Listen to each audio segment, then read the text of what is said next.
Assalamualaikum warahmatullahi wabarakatuh. Alhamdulillahilladzi arsala rasulahu bil huda wa dinil haq liyudhhirahu 'alad dini kullihi wa kafa billahi syahida. Asyhadu an la ilaha illallah wahdahu la syarika lah wa asyhadu anna Muhammadan abduhu wa rasuluh la nabiyya ba'dah. Allahumma salli ala sayyidina wa maulana Muhammad abdika wa nabiyikal ummi wa ala alihi wa ashabihi wasallam. Pemirsa yang dirahmati Allah, tak terasa kita telah tiba di pertengahan bulan suci Ramadan tahun ini. Semoga kita tetap dalam lindungan Allah, kita tetap dalam keadaan sehat, sehingga mampu melampaui, menuntaskan 1 bulan penuh ibadah puasa ini. Kita tahu bahwa puasa merupakan rukun Islam yang wajib bagi setiap muslim untuk mengerjakannya. Dengan berlandaskan pada satu ayat yang hampir setiap bulan Ramadan ayat ini menjadi subur, yaitu Al-Baqarah 183 yang berbunyi, A'udzubillahi minasyaitonir rajim. Ya ayyuhalladzina amanu kutiba alaikumussyiyam kama kutiba alal ladzina min qablikum la'allakum tattaqun. Kalimat yang berisi perintah dengan konsekuensi ini. Apabila kita melaksanakan ibadah puasa ini sesuai dengan petunjuk, maka di ayat ini sudah dijanjikan ada konsekuensi, yaitu ketakwaan. Pada ayat ini secara konkret artinya adalah, hai orang-orang yang beriman, diwajibkan atas kamu berpuasa sebagaimana diwajibkan pada orang-orang sebelum kamu, agar kamu bertakwa. Ini menjadi sesuatu yang menarik. Mengapa harus puasa untuk melahirkan ketakwaan? Mengapa bukan sholat? Atau mengapa bukan amalan-amalan lain? Di ayat ini ditekankan adalah ibadah puasa. Karena pada ibadah puasa ini, di mana kita melakoni ibadah ini dimulai dengan terbitnya fajar hingga tergelincirnya matahari di ufuk barat, kita menahan segala, baik itu lapar, haus maupun hawa nafsu yang lain. Pada kesempatan kali ini, saya ingin sedikit mengutip sebuah tulisan yang jelas kutipan tulisan ini sangat mendukung erat kaitannya dengan ayat 183 Al-Baqarah yang barusan saya bacakan. Seorang Amirullah Syarbini, sang penulis buku The Miracle of Fast, ini membedah puasa dari sisi medis, dari sisi logika. Kenapa puasa itu bisa menghadirkan ketakwaan?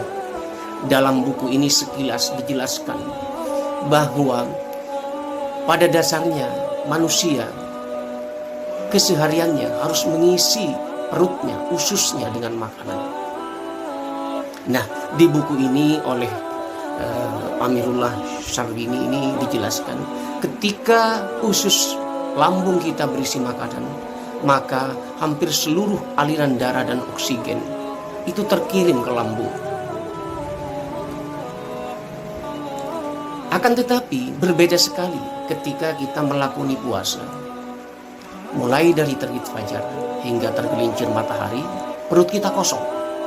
Selain memang kita harus menahan hawa nafsu, perut kita kosong, sehingga aliran darah dan oksigen yang semula diarahkan ke usus dalam penelitian ini kemudian dialihkan mengaliri otak kita. Nah, di saat otak kita teraliri oksigen dan darah cukup, maka oksigen akan mencapai titik kulminasi tercerdasnya. Sehingga setiap individu yang melakukan ini akan memperoleh otak yang maksimal. Bagaimana otak yang maksimal itu? Yaitu otak yang bisa membedakan. Cara kerjanya membedakan mana yang baik, mana yang tidak baik, mana yang hak dan mana yang batil. Nah, ketika otak sudah bisa membedakan ini, maka akan muncul ciri-ciri ketakwaan. Sebagaimana yang dijelaskan bahwa otak yang cerdas ini adalah otak yang bisa menghasilkan sifat, sikap, dan tindakan ketakwaan. Apalagi dengan puasa tadi, kita dilatih untuk sabar, kita dilatih untuk menahan diri, untuk tidak berbohong, untuk tidak tergoda dengan segala sesuatunya. Maka akan melahirkan sebuah ketakwaan yang dimaksud, yang dijanjikan oleh Allah. Ada satu ilustrasi bahwa puasa yang benar dan puasa yang tidak benar maksudnya. Jadi saya bicarakan hitam putih. Ada satu ilustrasi. Nah, ini yang kita kenal. Ilustrasi ini sebenarnya sudah banyak beredar di media-media. Tetapi pada kesempatan kali ini perlu saya tegaskan lagi agar kita sedikit mengingat, yaitu dua jenis puasa. Yang pertama puasa ular.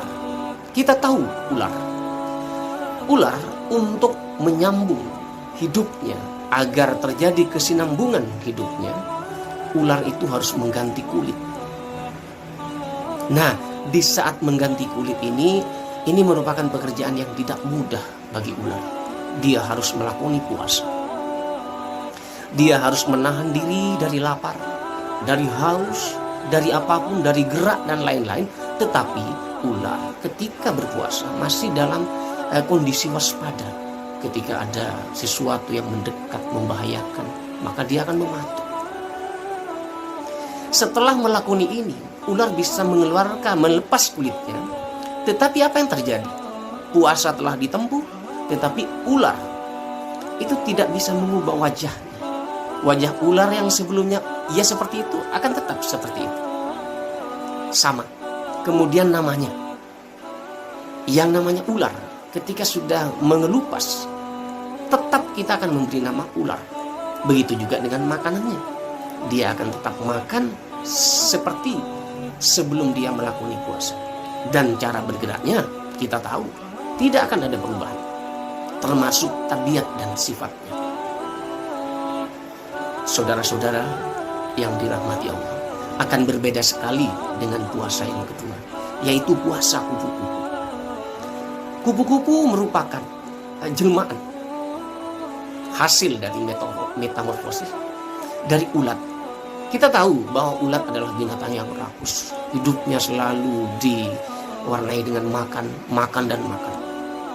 Tetapi ketika dia harus mencapai pada titik tertentu, dia akan berubah. Dia akan membentuk kepompong. Ini yang disebut dengan puasa ulat.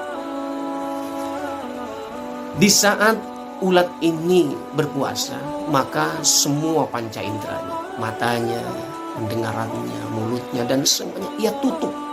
Ia tidak peduli dengan lingkungannya, sekalipun ada ancaman bahaya. Dia tidak peduli. Nah, ketika ulat sudah melampaui tahapan puasa ini, maka apa yang terjadi? Wajahnya sangat berubah. Yang semula dalam bentuk ulat akan berwujud seperti kupu-kupu yang penuh warna, indah luar biasa. Kemudian namanya juga akan berubah. Semula yang ia bernama ulat, kemudian berubah menjadi kupu-kupu. Begitu juga makanannya. Kalau dulu makan daun dan daun, tetapi ketika sudah menjadi kupu-kupu, maka dia hanya menghisap madu dari bunga-bunga yang juga penuh warna. Kemudian cara bergeraknya. Kalau ulat, jelas itu dari tangkai ke tangkai dia bergerak. Ketika sudah menjadi kupu-kupu, maka dia akan terbang dari bunga yang satu ke bunga yang lain, termasuk juga tabiatnya. Tabiatnya, dia tidak suka lagi mengganggu, tetapi membantu penyerbukan. Nah, oleh karena itu, mari kita bisa memilah mana puasa yang harus kita ikuti agar puasa kita penuh dengan arti, agar puasa kita sesuai dengan Al-Baqarah 183, yaitu bisa menghasilkan ketakwaan. Yang terakhir, mengapa kita harus takwa? Yang menjadi target kita, karena sudah dijelaskan dalam Al-Quran yang berbunyi yaitu inna akramakum indallahi atqakum. Jadi sesungguhnya yang paling mulia di antara kalian di mata Allah itu adalah orang yang bertakwa. Mudah-mudahan kita semua bisa beriktikaf, bisa menjadikan apa yang saya sampaikan sebagai ilustrasi itu sebagai iktikaf, sehingga kita bisa mencapai ibrah dalam iktikaf yang saya maksudkan atau ilustrasi yang saya gambarkan. Itu saja yang bisa saya sampaikan, kurang lebihnya mohon maaf. Assalamualaikum warahmatullahi wabarakatuh.